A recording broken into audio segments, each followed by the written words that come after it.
Good evening, everyone. My name is Megan Cerezo, Event Specialist in the Office of Alumni Relations and Annual Giving. We are very excited for tonight's event, Dispelling Stereotypes of AAPI Women in the Workplace. We have an amazing panel of John Jay alumni and a very impactful and meaningful conversation in store for you. Without further ado, please allow me to introduce tonight's moderator and collaborator, Melody Nguyen. Great. Let's just give another minute for other folks to roll in. Hi, everyone.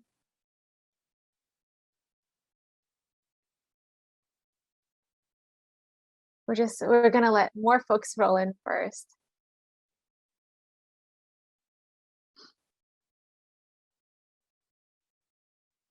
Megan, actually, do you want to do the intro again? Sorry. No, it's perfectly fine. No worries. Hi, everybody. It looks like we have more people that just joined us. So good evening. I'm Megan Cerezo. I'm the event specialist in Alumni Relations and Annual Giving. Tonight's event is Dispelling Stereotypes of AAPI Women in the Workplace. We have an amazing panel. We have some wonderful John Jay alum who are joining us here tonight. We hope to have a very impactful and meaningful conversation in store for you. And with that, I'm going to introduce tonight's moderator and our collaborator, Melody Nguyen. Great, thank you so much, Megan. Welcome, everyone. Thank you for being here today. I wanted to really just introduce myself. So my name is Melody, and I'm a proud John Jay graduate of the Masters in Public Administration program here, and I work in the business resiliency field. So not your traditional, I guess, I did not meet my parents' expectations on that side. I wanted to really say thank you to Megan and Roseanne for giving us this platform here. And really, as a FYI, last May, we held our first John Jay Alumni AAPI event. And I am so proud to kick off our third AAPI event. We do have more plans, so I'm really excited to share that later on. But thank you, Megan and Roseanne, and also John Jay for giving us a platform to share our voice and to give us the stage to show that we belong as women and as Asian Americans. So I'm really happy that we're here.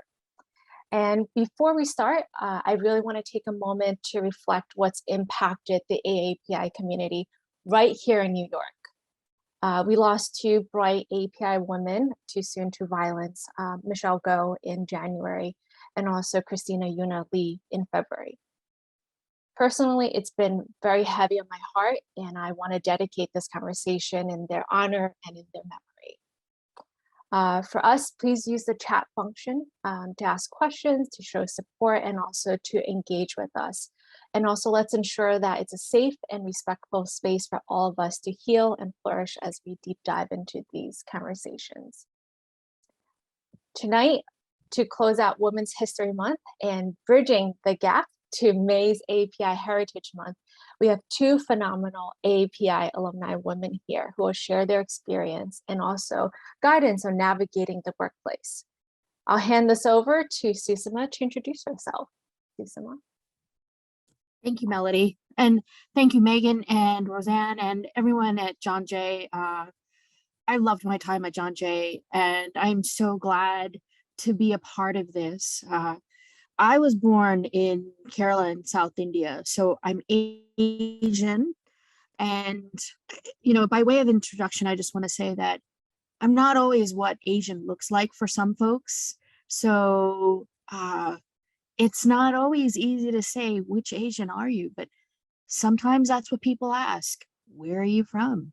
What kind of Asian are you? I see that you're brown and not yellow, right? And it sounds really mean to say, but let's face it, that's what we hear, right? So that's why we're having these conversations. So we came to the States in 1978. We were part of that group of folks, my family from India, and lots of other folks from the Philippines, the nurses who upheld the healthcare system in the 70s and the 80s. And we were really lucky. I have to say, we were really lucky and blessed that we got to come here because I was educated in this country. And consequently, I got to live and I received so much in this country, my identity. And we'll speak more about that. But I did my undergraduate degree in John Jay, and then I did a master's, and I am currently doing a doctorate. I'm going to turn it back to Melody so that we can also get Melissa's introduction as well. Thank you so much. And yeah, I forgot to say, I'm also a proud Chinese American here. My parents came here in the 80s. So I'm a child of trying to straddle the two worlds here. And I want to introduce Melissa Kong. Melissa, passes to you. Yes, thank you so much, Melody and Susama. I am also a Chinese American. I was born in the US. My dad is from Hong Kong, and he came here in around like the 1970s too. For me, I love John Jay. I love the John Jay students. I love everything about John Jay. I had a really, really great time. I did my undergrad at John Jay, and the one thing I really, really love about John Jay students is that everybody has like a story. And even with the adversity and with them overcoming some type of adversity to come to John Jay, like everybody at John Jay is so happy to like be here, and just being around people that really want to impact their communities and society, and just being so passionate about like the field is just amazing to me. And I'm so excited to be here. This is my first panel discussion, so I'm really, really excited and honored to be here and chosen to close out Women's History Month. Thank you guys so much for those great introduction. I mean, for us to be here, I think it's monumental for us to have these series of conversations and for us to share our experience today. We are creating these milestones throughout. So I will kick this off to our first topic. So as I mentioned earlier, I did not meet my parents' expectations of becoming a doctor or a lawyer, or I guess right now will be an engineer.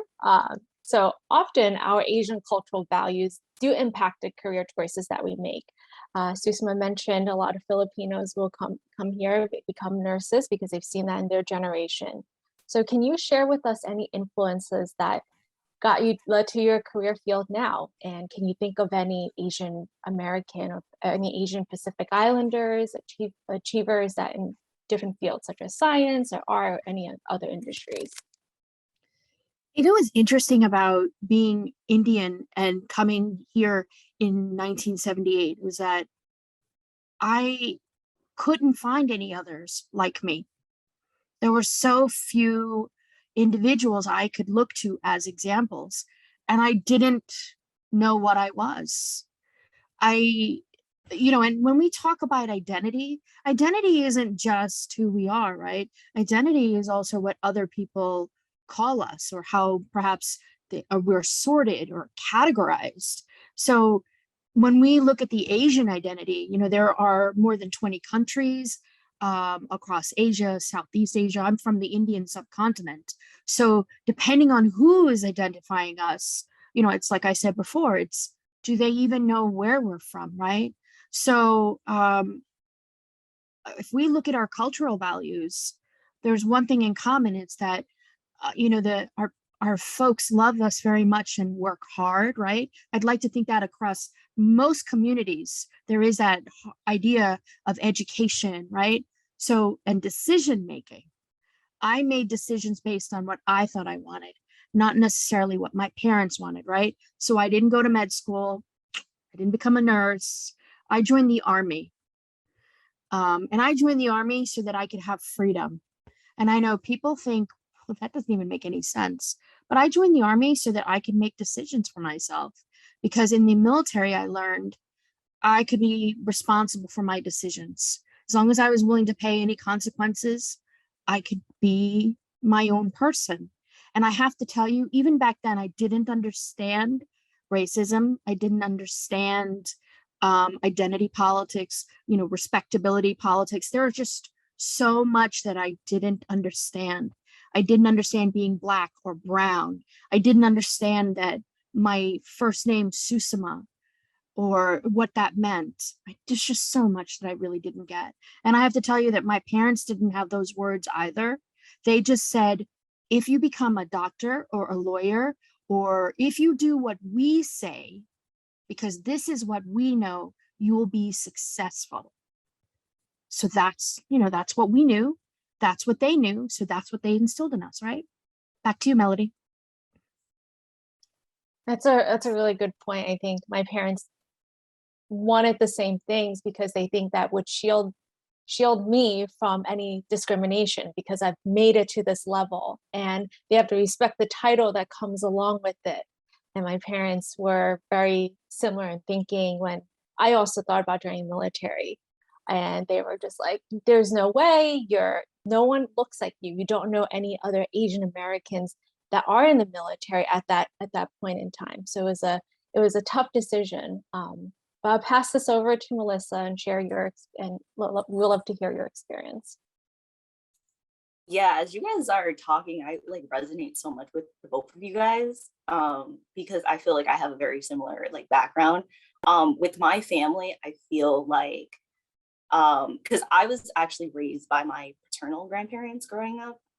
My dad worked a lot, so I really didn't really see him that much. So I was primarily raised by my paternal grandparents, and I just remember like my grandmother really instilling like just do what you're passionate about. And as a kid, you're just like, what the heck are you talking about? You know, like all I want to do is just like watch cartoons and like eat cereal and go to school and stuff like that. And growing up, I like was very influenced on like, you know, being a doctor. And I never actually thought I was going to be in psychology. I actually went to John Jay because I wanted to be a lawyer. I thought I was going to be the next Tom Cruise in the movie A Few Good Men, or I was going to be Alexandra Cabot from Law and Order SVU. Like that's literally why I went to John Jay. And like going to John Jay really kind of changed that.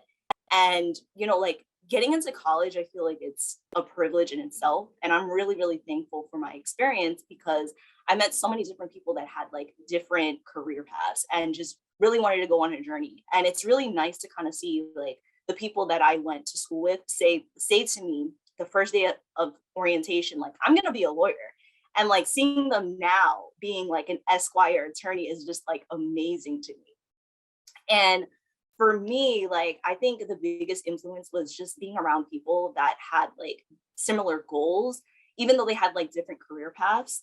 And to answer your like second question in regards to like Asian American achievers, though, I think like the one people that I really think of is the movie Crazy Rich Asians, the entire cast. Like I know it's like really, really long, the entire cast. But like I remember one day, like I was walking in 14th Street with one of my friends, and we just stumbled upon an AMC. And we were like, let's just catch a movie or something. And we just looked at, you know, like the kiosk, and we just like picked a random movie. And we both sat there the entire time, and we were like, this is an amazing movie. And like, we were just really intrigued by it because like for me growing up, the only time I've ever seen like people that look like me in Hollywood was me and like my VHR tapes, like from back in the day. Like my grandparents, they saved all these VHR tapes. I don't even think anybody knows what that is anymore. But like these VHR tapes, the bulky tapes, we have like a million of them, and they're basically in Cantonese. They're in like different types of like dramas and stuff like that. And those were like the only times I've ever seen people like that look like me in Hollywood. And majority of the time, like these people would be from like Hong Kong. They would never like live in the US.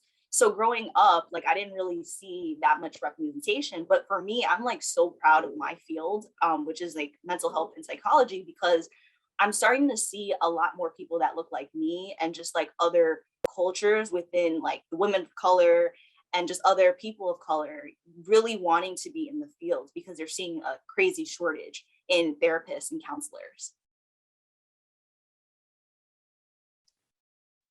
I can relate to so much here, and I'm about to drop this weird bomb, but I'm going to say it anyways.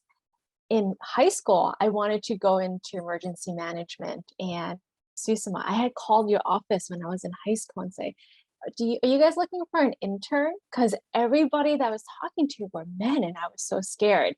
So I remember calling your office, and you said, call me back when you're in college. I do remember that. And, you know, after going to John Jay, our circles kind of aligned. So I'm really glad to be on this panel with you. It was the first Asian and mostly just a woman being in this field. It was phenomenal, and it's opened so many more doors. And I'm really lucky to be here, and I'm glad to be here. I would say for me, it was Ming-Na Wen, voice of Mulan. You know her, she's very famous. Not just, I don't like her just because of our last names, the same last name, but it's the fact that she has a very, like, her face was all over the Chinese newspapers. And that was the way I would talk to my parents. It was like, oh, this is the same celebrity in American, on like American newspapers and magazines, and then you get the same thing in Chinese. And we will watch it. And my dad doesn't speak English, but he understood what was going on by just pure Disney magic. So for me, it was like half a person, but animated person that we loved. But yeah, I mean, that was a great. Any last thoughts before we jump on to the next question?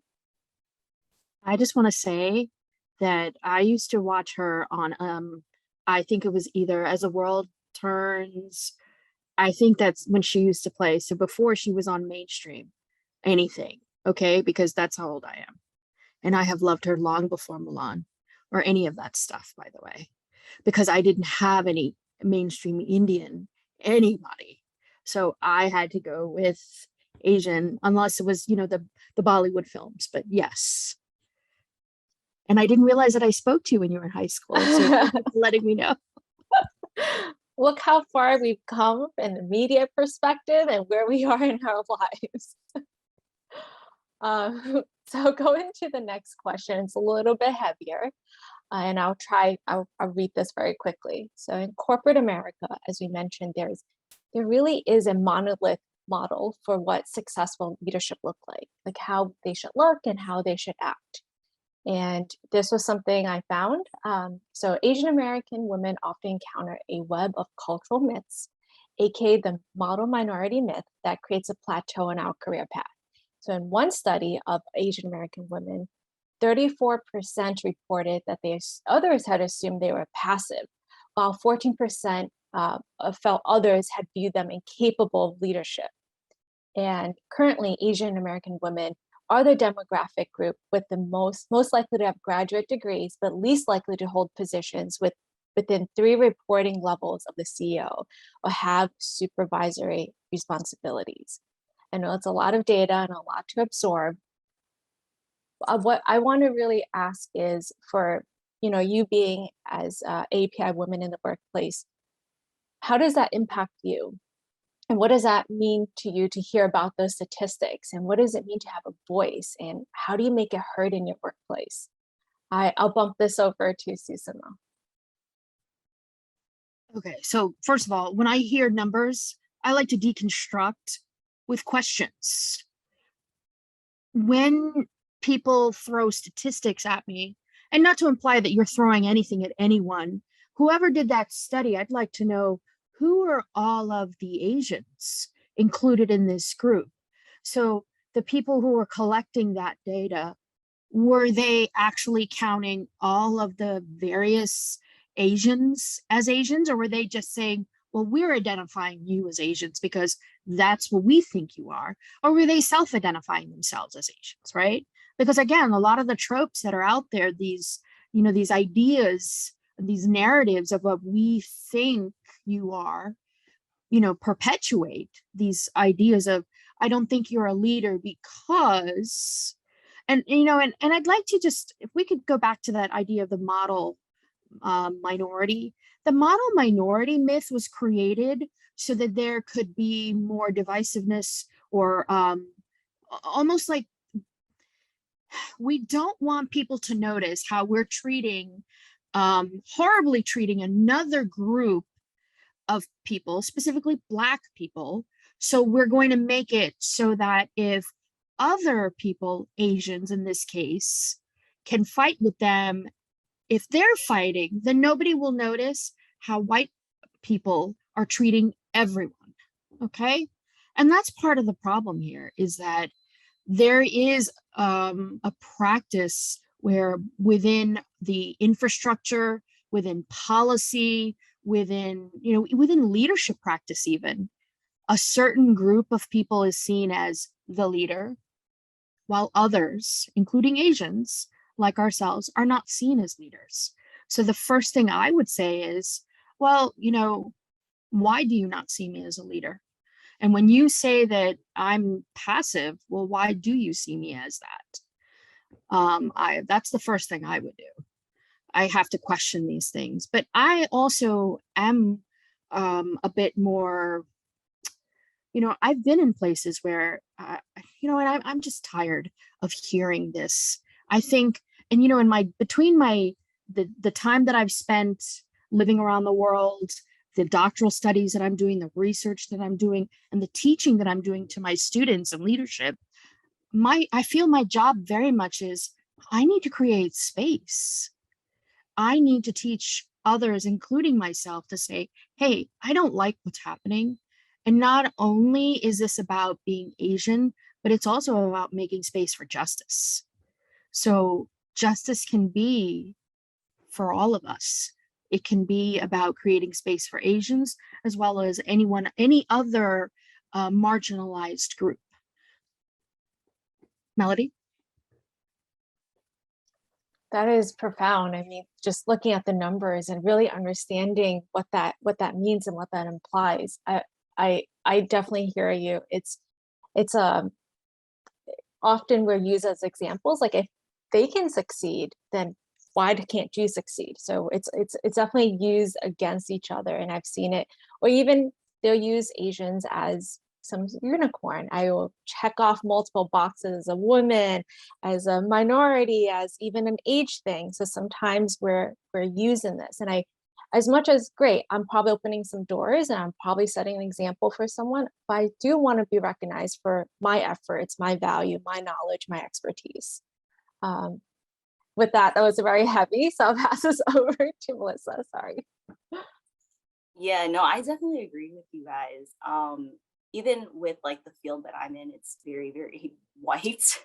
And I feel like in the past couple of years, and I don't know if it's because of COVID, but like psychology and mental health I feel like it's increased visibility for people of color. And it's empowering people of color to go into the field.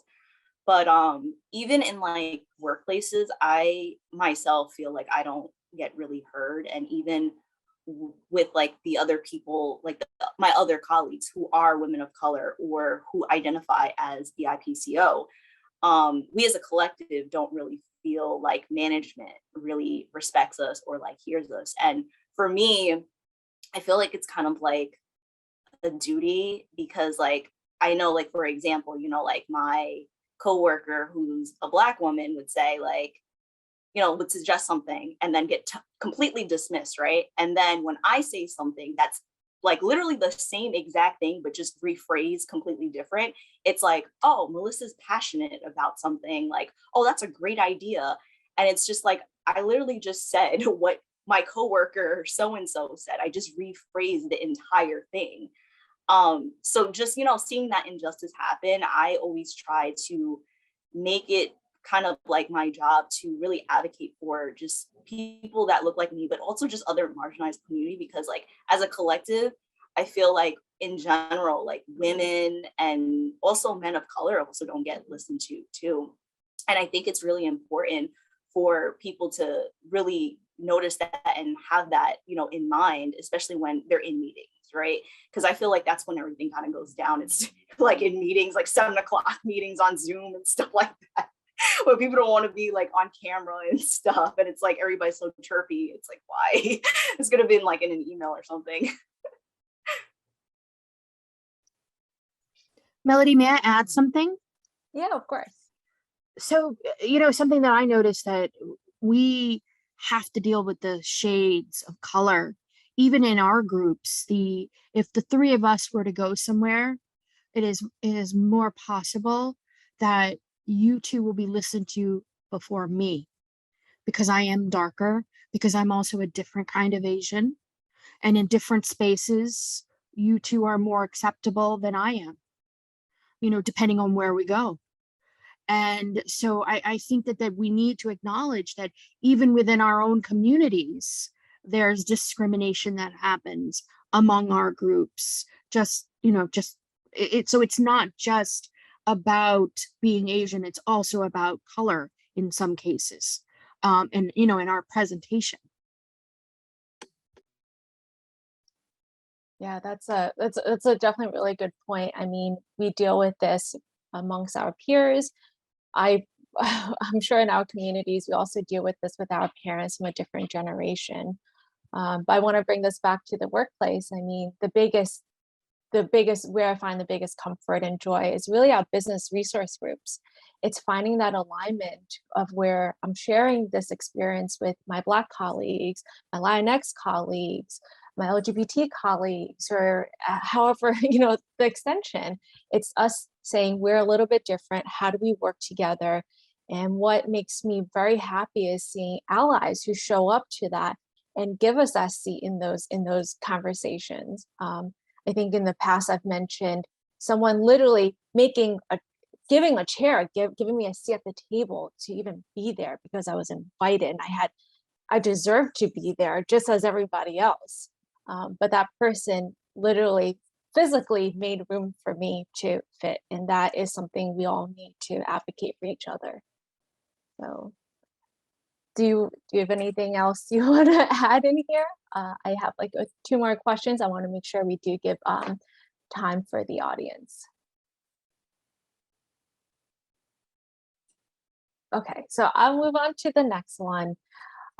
Really for AAPI students and alumni that we have, I guess, probably joining this call, maybe watching this as a listening to this recording later.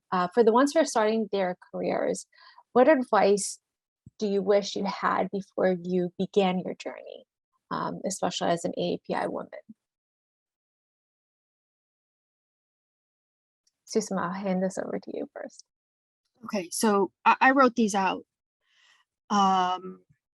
because these are really important tools that I wish, I wish I had this when I was starting out at John Jay, or, even just starting out earlier. But one, you have to have multiple mentors, not just in the area that you want to work in, but if you are a person of color, if you're Asian or whatever, you have to have white mentors who will help you navigate these spaces that you are not familiar with, the hierarchy.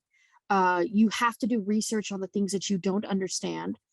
You have to get really good at administration. You have to understand the rules. If you don't like the rules, you can't figure out how to move through spaces if you don't understand how it works. And that's where having those mentors becomes really important. The other thing that I've learned is in order for us to reach a place where we can create more justice and more inclusion, is that we have to use exact language. So if we are talking about, we have been glomming onto the, implicit bias. It's this big thing that everybody's like, oh, let's talk about it. Well, what is that really about? It's about interpersonal interactions. And a lot of people are using it to take away from the focus of what somebody doing, right? Taking away intent and agency, right? Or we're focusing on intent when we should be focusing on outcome. So use exact language if there's race involved or racism. And remember, race is a socially constructed category. Okay, that means we made it up. Okay, race is not biological, it's social.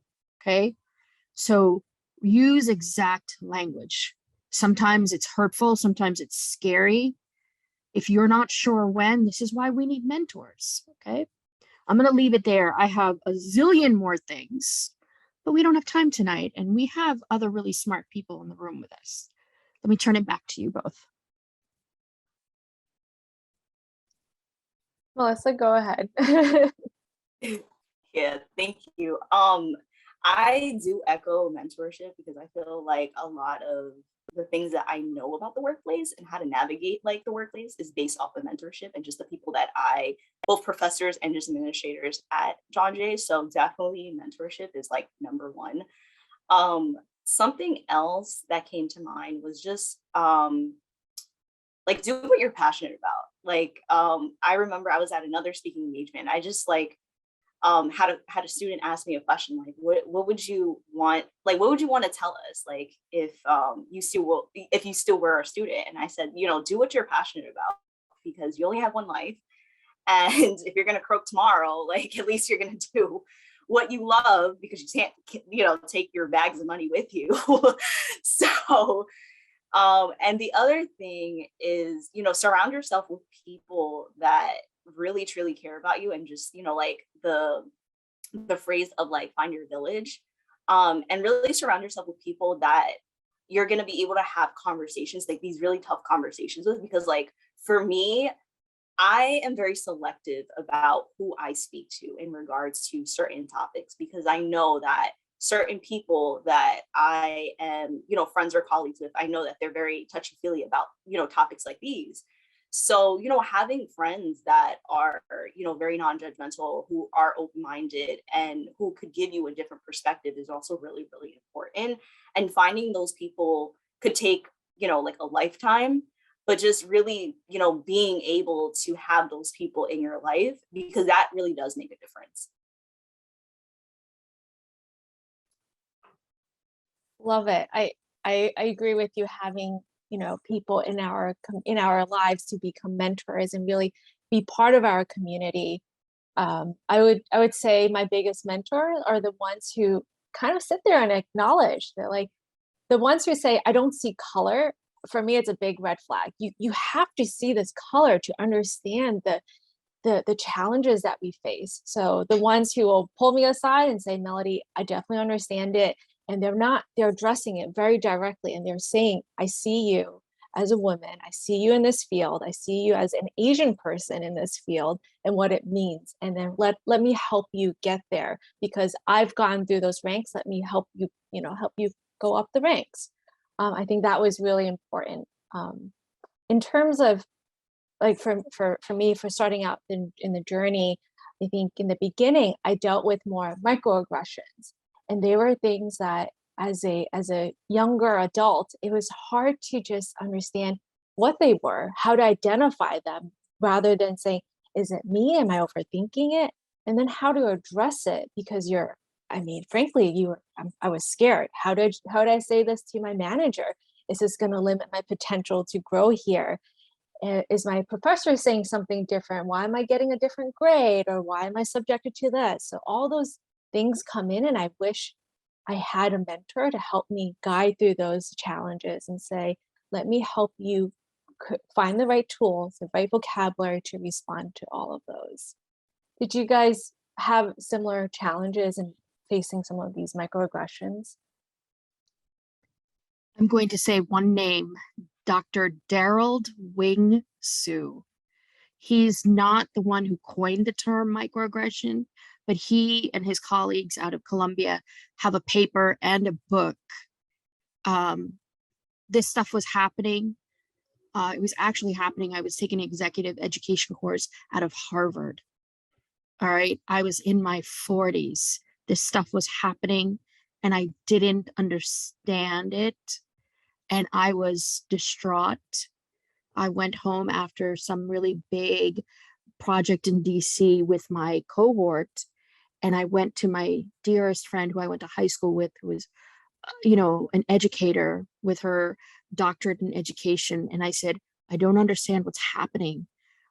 And like you just said, I think I'm imagining it. She handed me this paper from Dr. Su on microaggressions in mental health, as a matter of fact. But I read this and I thought, oh my gosh, I'm not imagining it. So then I started buying all of his books. And now my doctoral research, I'm including all of this work. And it started with just recognizing that what I was doing in my life, what I was experiencing, it wasn't my imagination, it was real. And I wondered how many other people were going through that, or were being put through that. If you get a chance, could you just write the title of the book and the author in the chat, and then hopefully they'll get a bunch of sales. I just popped it in the chat, It and did. I also Okay, shared, perfect. Is Yeah. it the, I shared his entire, like, I Yeah. guess his entire list of things that he's written, but was it Yeah. microaggressions in everyday life? Okay, Yeah. so I'll also add a link to that as well. You guys are ahead of the game. This is why we love John Jay. I mean, you're right. This is a great, education here. I'm so glad we have that. I would look at microaggression as it's death by 1,000 paper cuts. They're like little small things. You're like, is it me? It's okay, I'll get over it. And then once it happens all at once, you're just going, man, how many more of these can I handle? It's definitely a lot. Melissa, you don't have to share if you don't want to. I feel like that's a very personal topic.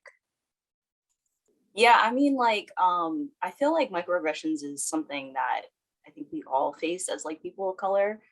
And for me, with aggressions, I try to like address it right then and there. Because I feel like if you just let it linger, it's gonna like completely make you crazy. And also, like, I feel like it kind of shocks people when I do address it, because I think there's like this notation that like you do something and then the person doesn't say anything at all, and then they go about their business, and then when you do say something, it's like, oh my god, like this person has a voice and is aware of what I just said. And for me, like, I think a lot of times when I am in the workplace, like people already have like an opinion about each and every one of us. Like they probably think, you're very timid, like you're not going to say anything in the meetings, that you're going to just be the, person in the back, like not saying anything. And I already know in the back of my head, like walking in this room, I already know like what the image is. But when they hear me speak and it's very thoughtful and comprehensive and stuff like that, they're like completely shook.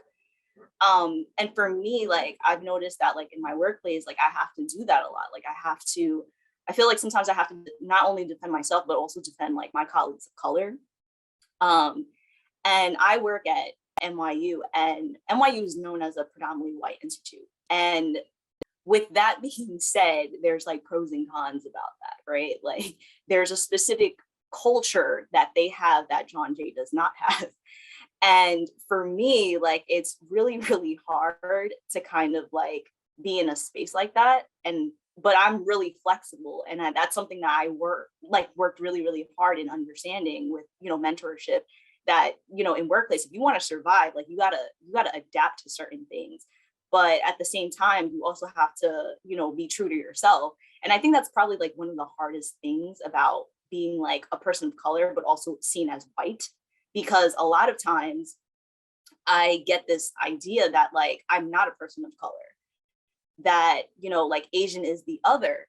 And like, yeah, I am light skinned. I'm like extremely, extremely light skinned, like pale. I need like suntan, but I am also a person of color. I have experienced microaggression, other types of form of discrimination. And, it's really, really hard to kind of like educate people like that, because it's like, you shouldn't have to, but I think like you have to kind of do that to speak up for yourself, but not only for yourself and your group of people, but also just other people that are of color too.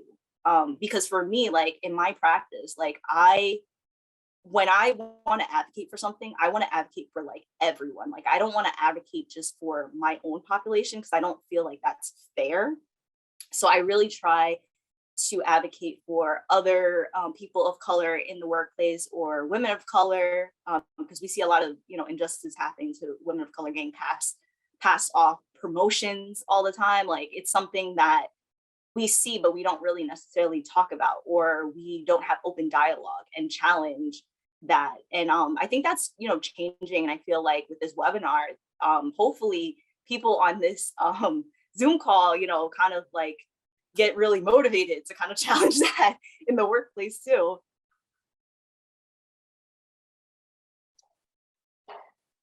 Yeah, I mean, it's very, very similar. A lot of us, if we're seen as passive at some ways, and then when we start breaking these perceived stereotypes, we're now looked at as, when we're trying to be assertive, we're looked at as too aggressive, and we're seen as threatening. I've heard, my God, Melody, you have RBF, and I'm like, maybe, I don't know, sometimes 7 in the morning, maybe, or 11 p.m., sure. But I don't think I have RBF. And then I'll hear, oh my God, the way she approaches things is like very tiger mom-ish. And that is being categorized. I'm like, dude, these are stereotypes. We should not even be using those sort of words at work to describe our working style or even how we act. Like, things can be happening at home. I do not want to be associated with a certain stereotype. And even if I do have RBF, what does it matter? Does it change the value of my work or my worth being here? I know those are very heavy topics. I have two other questions left today, really just for the audience here. Well, what is next for you within your career? What's in your journey? What do you hope to accomplish? And if you have anything to share about the AAPI community, how do you plan on bringing your authentic self to work?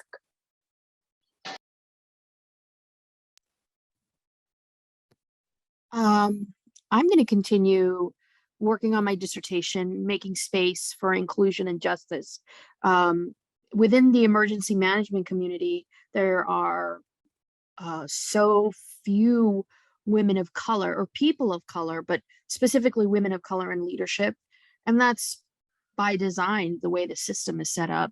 So I work to increase that. And also just the fact that we say being more authentic, we can't be authentic if we're not safe to express ourselves, because we're not, right?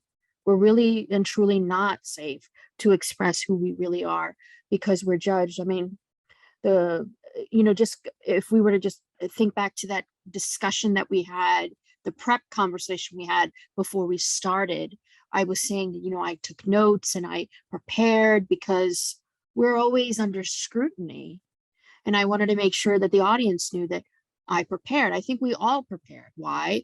Because we are always under scrutiny, because we're always being judged, because we cannot go anywhere without being judged. So consequently, we have to prepare accordingly. And so my authentic self is the one that is always prepared to be judged and is always a little scared of, damn, I know I'm going to screw that up. So my true authentic self is, oh, well, I'm going to screw that up. I'm going to screw it up really well. Let's go with it. I love that. I love that. I mean, I'm afraid to listen to this recording and go, oh my God, did she mispronounce this word? I'll pass this over to Melissa. Yeah, no, I definitely resonate with that because we were talking about in the prep meeting, I was just like, you know what, I'm gonna just wing it. I was getting so nervous because we were going over, the stuff from yesterday, and I flat told you guys, I am not in the mood. I'm so tired. I work nights. This is not for me. This is really too early, but I know I'm dedicated to this. So I'm gonna just get up and just fall back to sleep. But yeah, that's I feel like that's the cost of being a woman of color, a strong, actually woman of color, because sometimes I feel like people are threatened by, just our presence and just us having a seat at the table. And, just that thought of can this person be as competent as, the traditional white middle-aged man? Yes, we are strong, independent AAPI women.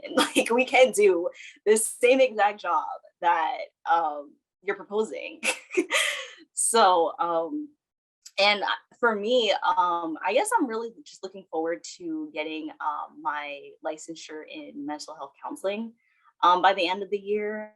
And I'm also really looking into just working with people that are really interested in the field. I try really, really hard to attend every single speaking engagement that I get invited to by John Jay.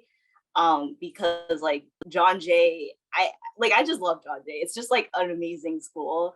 And I feel like every time I meet somebody that is a John Jay alum, there's always this excitement that we have. And it's oh my God, you went to John Jay? Like, yeah, you know, and it's just like really nice. Like, yeah, like you don't know anything about me, but like just the fact that you're a John Jay alum is literally the connection that we have. And everyone that I know that literally went to John Jay has like a really amazing experience. So there's something up with like the college and just experience and just like education wise and stuff like that. I'm so proud to be on this panel with you guys. This is just amazing. I never thought I would be here, you know, going to John Jay. It was, you're right. Hashtag John Jay proud. I think that's the right term. We're going to use this later. And I am cognizant of the time. So the last one is, if the entire college was listening to you right now, what parting words would you share with our students and alumni about being API? How has it shaped you personally and professionally? I would be kinder to myself.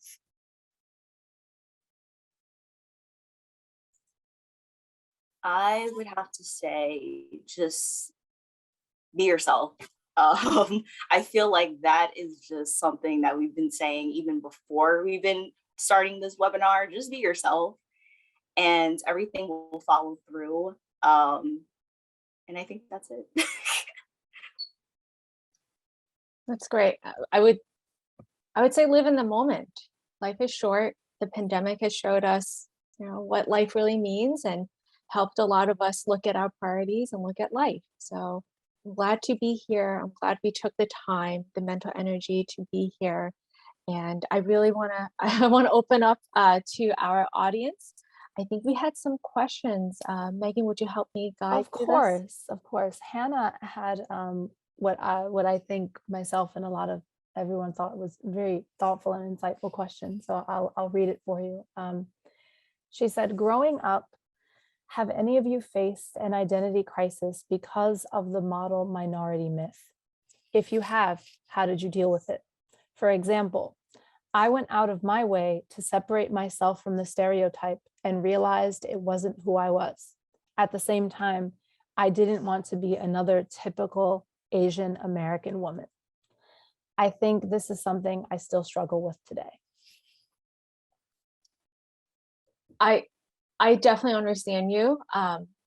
Growing up in the high school kind of categories, you had your gangsters, you had your preps, you had all of that, and I couldn't find where I belonged. I was a kid who loved theater, but then also loved bowling, so maybe I was just a weird nerd. I have no idea. One of those, and then someone had said something to me and I was saying something in Chinese and a whole section was like, oh, look at you making fun of me knowing my language, which was weird.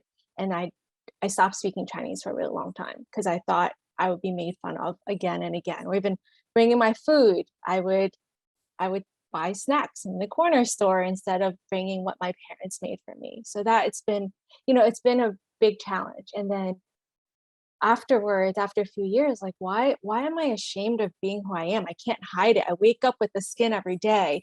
I wake up and I call my parents all the time. And this is the language that they brought over to me. So I actually, in my career, I've taken people to dim sum restaurants. Like, here's my culture, take it.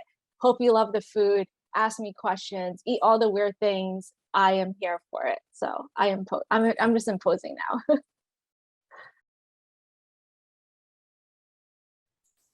Yeah, no, I definitely. Oh, sorry, Melissa, go right ahead. Yeah. Oh, no, I definitely resonate with that because I feel like growing up myself, like I experienced stuff like that too, being made fun of because like growing up, I had like a mushroom haircut. Like I was not always like this before and after. Like puberty hit me extremely late in life. So I definitely like get that. And for me, I felt like I was living in two different worlds too. Like, am I being less like American or like less Asian? Like it was kind of like always like this fight between like, am I too Asian today? Am I too American today? I don't know. But like coming to college and John Jay, like you like nobody really cares. And like people are just very embraced by your culture. And I think coming to college really made me see that, because like growing up, I was like very, very ashamed about who I was. And just, you know, being around people that was so proud of their culture was just like really shocking to me, because like I didn't get that growing up. So like seeing that was like really, really great. And I was just like, I wanted, like, I want some of whatever you're like spitting out. Like, it's just so great that you're just so like, you, the way that you speak about your country and like the people in there, and the way that you, and like, if you really think about it, you know, knowing multiple languages is kind of smarter than just knowing English. Because you're able to kind of communicate. And it's really important even now in like psychology field, because people are wanting to have therapy in their own language. And sometimes, you know, like when you're in therapy and there are certain things that are being said in like, you know, Chinese, like I can't necessarily like say it in English. So I'll say it in Chinese, and then I'll try really hard to kind of like translate that to like English. But, you know, having someone that is the same background is like very beneficial, because they understand like what you're talking about and stuff. So I definitely do like resonate with that. And I feel like as I've gotten older, I kind of sort of found my way of, you know, like I was born Asian, I'm gonna die Asian. So I'm gonna just embrace this. So like it or not. So when I first moved to this country, they didn't really like bilingualism. They just wanted you to speak English. And so I came here speaking Hindi and Malayalam. And my kindergarten teacher told my parents, only speak English to her. So I lost most of Hindi and some of Malayalam.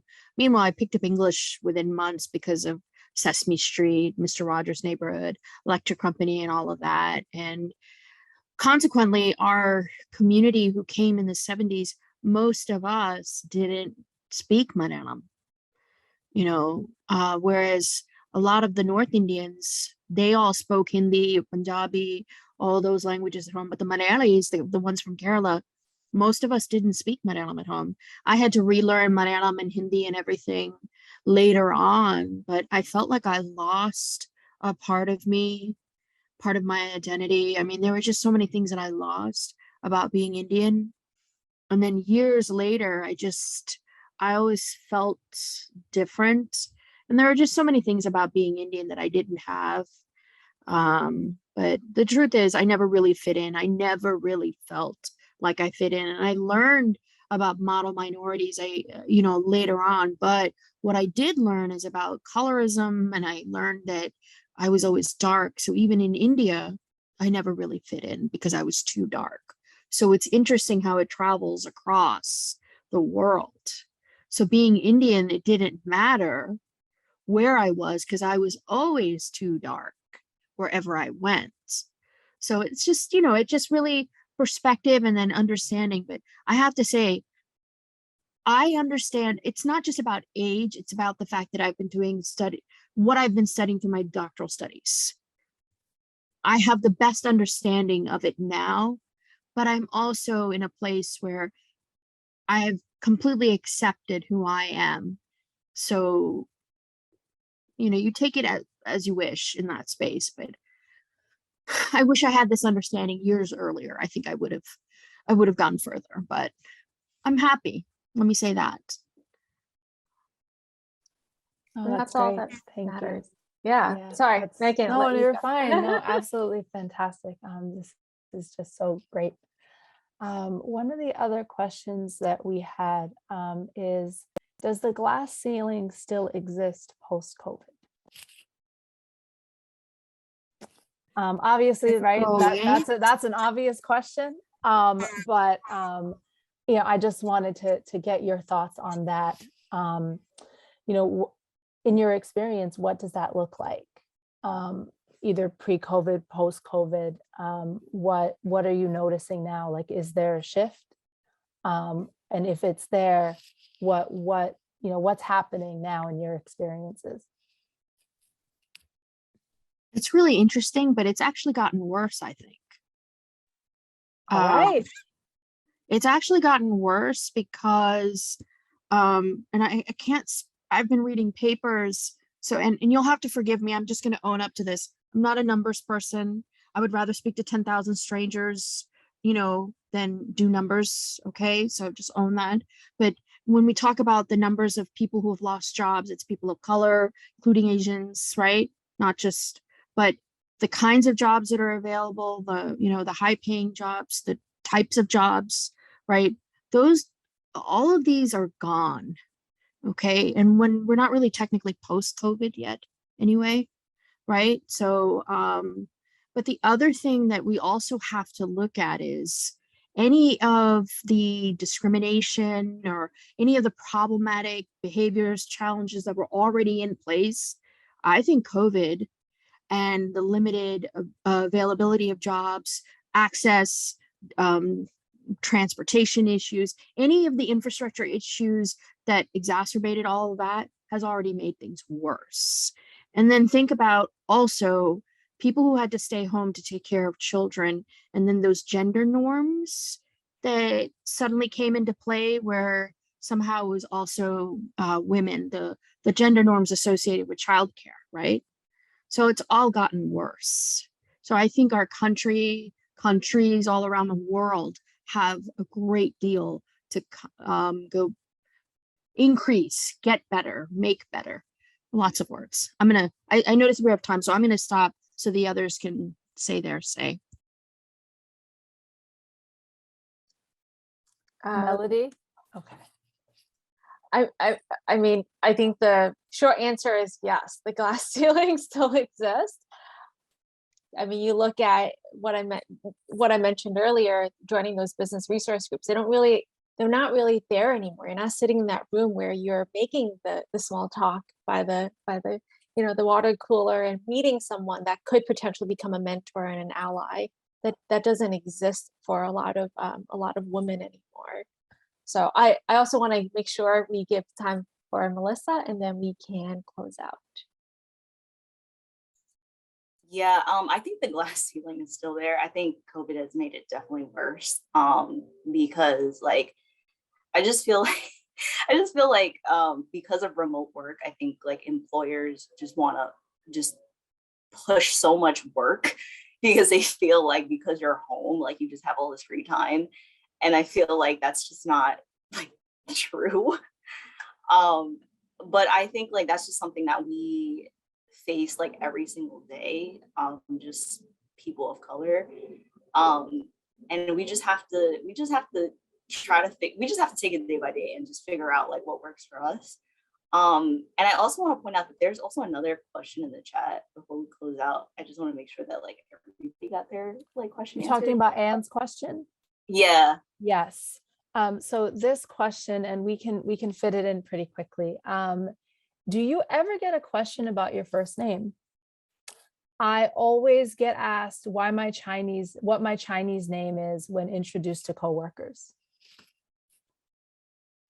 Me personally, I don't get that a lot. I get like kind of like it before I became a professional, I guess like when I was younger. The only time that I've ever had to like say my Chinese name was during an icebreaker. And the icebreaker was about what is your first name's meaning? And like my first name is Melissa, and like for Latin, it means honeybee.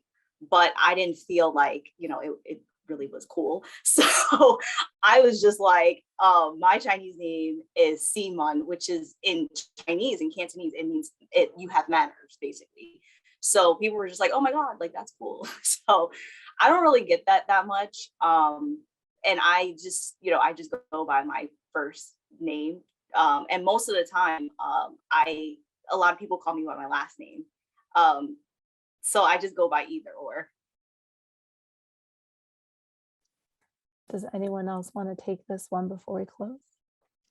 They changed my name to Susanna, Sesame, all sorts of things. Oh, wow. Yeah, sometimes they're rude about it. Sometimes it's just, just a mispronunciation. But I've actually had white men say, no, I'm not calling you that because it's too hard to pronounce. So I'm going to call you this, and then the New York in me comes out and,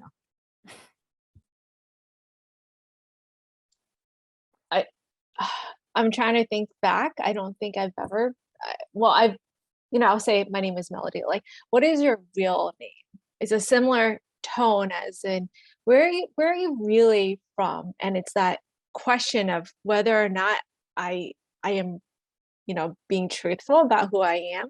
So I get stuff like that, or mispronunciation. And I think my name is fairly easy, but they're just like, they'll be like Melanie or Wendy. I get that a lot throughout my career. I mean, it's definitely a challenge. I would say in Brooklyn, we have a senator that ran by Irene. She's a staff politician. She's a staff member for a politician, and now she's running under her Chinese name. And that's a big question. They're like, why now? She goes, I've been hiding it. I've been using the name Irene because Nguyen was too hard to pronounce, and people just refused to do it. So now she's running under her real name, her authentic self, and just bringing it all to the table. And it's 2022, and we're here for it. I know we're at 7 right now, so I want to give our presenters any closing remarks before we shut down. Just a big thank you so much for John Jay for inviting me, including me, and holding this space to do this. Yes, thank you so much for having this space for us and for John Jay.